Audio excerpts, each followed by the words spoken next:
नमस्कार दोस्तों, news Center bye Jitu में आपका स्वागत है। आइए शुरू करते हैं प्राचीन भारत का इतिहास। और हम प्राचीन भारत के इतिहास में आज हम कवर करेंगे सिंधु घाटी सभ्यता। तो सिंधु घाटी सभ्यता से जुड़े हुए जो भी यूपीपीसीएस, एमपीपीसीएस और अन्य स्टेट एग्जाम में क्वेश्चन पूछे गए हैं उनको हम देखेंगे, क्योंकि ये आने वाले क्वेश्चन बार बार रिपीट होते हैं एग्जामों में, इसलिए काफ़ी इंपॉर्टेंट है। तो देखते हैं सबसे पहले क्वेश्चन नंबर 1, भारतीय पुरातत्व का जनक किसे कहा जाता है? तो इसका सही आंसर क्या है? Alexander Cunningham. याद रखिएगा, आप क्वेश्चन नंबर 1 का सही ऑप्शन होगा ऑप्शन ए। अगला क्वेश्चन देख लेते हैं, पुरातत्व स्थल संघोल स्थित है। तो संघोल कहाँ पर स्थित है? तो संघोल पंजाब में स्थित है। याद रखिएगा, ऑप्शन बी इसका सही आंसर है।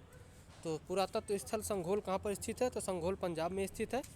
क्वेश्चन नंबर 3 देख लेते हैं, सिंधु घाटी सभ्यता के संदर्भ में निम्नलिखित कथनों पर विचार कीजिए। पहला ऑप्शन, यह प्रमुखतः लौकिक सभ्यता थी तथा उसमें धार्मिक तत्व यद्यपि उपस्थित था, वर्चस्वशाली नहीं था। यह तो बिल्कुल सही ऑप्शन है। दूसरा देख लेते हैं, उस काल में भारत में कपास से वस्त्र बनाए जाते थे।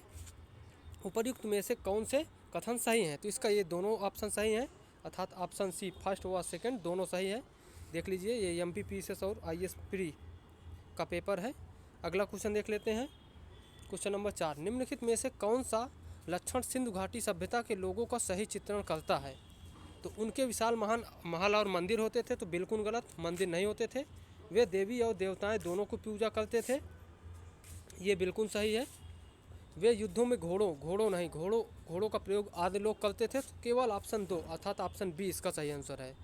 अगला क्वेश्चन देख लेते हैं, क्वेश्चन नंबर 5, किस पशु के अवशेष सिंधु घाटी सभ्यता से प्राप्त नहीं हुए हैं? तो ये घोड़ा के तो अवशेष प्राप्त हुए हैं, शायद गाय के अवशेष नहीं प्राप्त हुए हैं।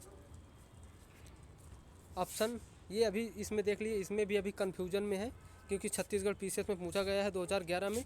ये अभी इसको आप कट कर दीजिएगा। अगला क्वेश्चन देखते हैं, क्वेश्चन नंबर 6, सिंधु घाटी सभ्यता के संदर्भ में निम्नलिखित पशुओं पर विचार कीजिए। बैल, हाथी, गैंडा, उपर्युक्त में से किस पशु या किन पशुओं की आकृति सिंधु घाटी सभ्यता पर की मुद्राओं पर पाई जाती है? तो इसका सही ऑप्शन है ऑप्शन डी 1, 2, 3। हाथी, बैल, गैंडा तीनों की आकृतियाँ सिंधु घाटी मुद्राओं पर पाई जाती हैं। अगला क्वेश्चन देख लेते हैं, क्वेश्चन नंबर 7, सिंधु सभ्यता के लोग किससे परिचित नहीं थे? तो सिंधु सभ्यता के लोग किससे परिचित नहीं थे? तो ऑप्शन बी सिर्फ 4 अर्थात शेर से परिचित नहीं थे। याद रखिएगा, ऑप्शन बी इसका क्या होगा?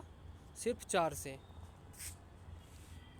अगला क्वेश्चन देख लेते हैं, 8वां नंबर, सैंधव मुद्राओं का सर्वाधिक प्रचलित अभिप्राय निम्नलिखित में से कौन है? तो सैंधव मुद्राओं का सर्वाधिक प्रचलित अभिप्राय एक सिंगरी पशु से है। याद रखिएगा, एक सिंगरी पशु से है, ऑप्शन डी। क्वेश्चन नंबर 9 देख लेते हैं, सिंधु सभ्यता का व्यापार होता था। तो व्यापार कहाँ पर होता था? ऑप्शन डी इसका कहाँ है? 1, 2, 4, 1, 2 और 4 राजस्थान, रोम से नहीं होता था, ईरान, अफगानिस्तान और राजस्थान से। तो 1, 2, 4 ऑप्शन डी। क्वेश्चन नंबर 10 देख लेते हैं, सिंधु घाटी सभ्यता को हड़प्पा सभ्यता क्यों कहा जाता है? तो इसका सीधा सा तात्पर्य है कि सिंधु घाटी सभ्यता का सर्वप्रथम अवशेष जो हुआ मिला था वो हड़प्पा से मिला था। तो सबसे पहले खुदाई हड़प्पा नामक स्थान पर हुई थी। ये इसका सही आंसर है, ऑप्शन ए। 11 नंबर देख लेते हैं, सिंधु घाटी सभ्यता का तिथिक्रम सर्वप्रथम किससे निर्धारित किया जाता है?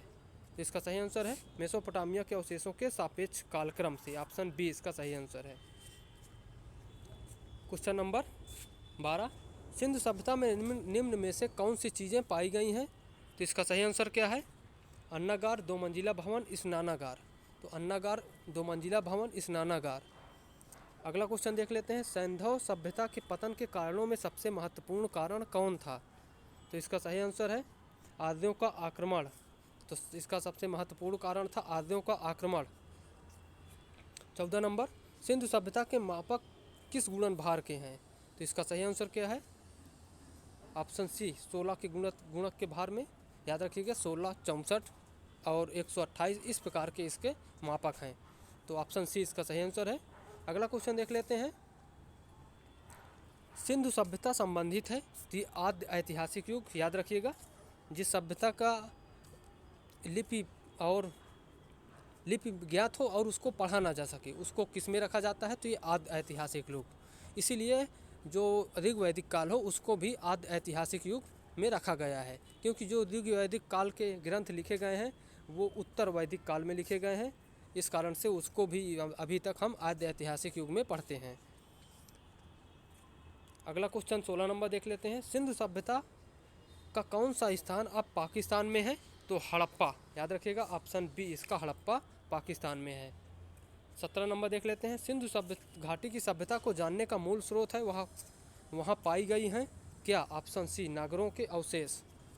वहाँ क्या पाए गए हैं? नगरों के अवशेष पाए गए हैं। अगला क्वेश्चन 18 नंबर देख लेते हैं। सिंधु सभ्यता निम्नलिखित में से किस युग के अंतर्गत आती है? तो इसका सही आंसर क्या है? ऑप्शन डी आदि ऐतिहासिक काल के अंतर्गत आती है। अगला क्वेश्चन देख लेते हैं। सिंधु घाटी सभ्यता वैदिक सभ्यता से भिन्न थी क्योंकि?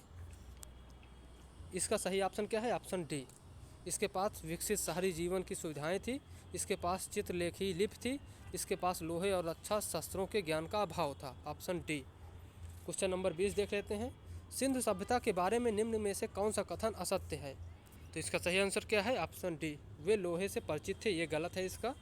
अगला क्वेश्चन देख लेते हैं। तो ओके दोस्तों, यदि आपको वीडियो पसंद आया हो तो लाइक और सब्सक्राइब जरूर करें। Thank you for watching News Center bye जेतो।